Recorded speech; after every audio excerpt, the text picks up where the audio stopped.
தாவேகா நிர்வாகிகளிடம் 3வது நாளாக டெல்லி சிபிஐயினர் விசாரணை நடத்தி வருகின்றனர்.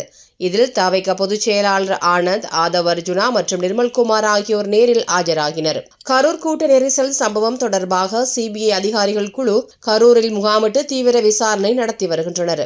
இந்த விசாரணையின் முன்னேற்றத்தை ஓய்வு பெற்ற நீதிபதி அஜய் ரஸ்தோகி, மூத்த IPS அதிகாரிகள் சோனல் மிஸ்ரா மற்றும் சுமித் சரண் ஆகியோர் அடங்கிய உச்சநீதிமன்ற குழு கண்காணித்து வருகிறது.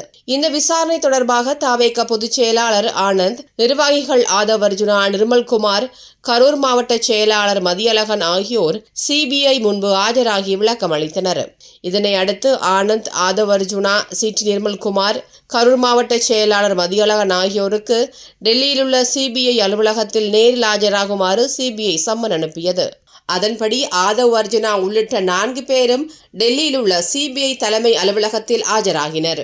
அதேபோல் கரூர் மாவட்ட கலெக்டர் தங்கவேல் மற்றும் போலீஸ் அதிகாரிகள் சிபிஐ விசாரணைக்கு ஆஜரானார்கள்.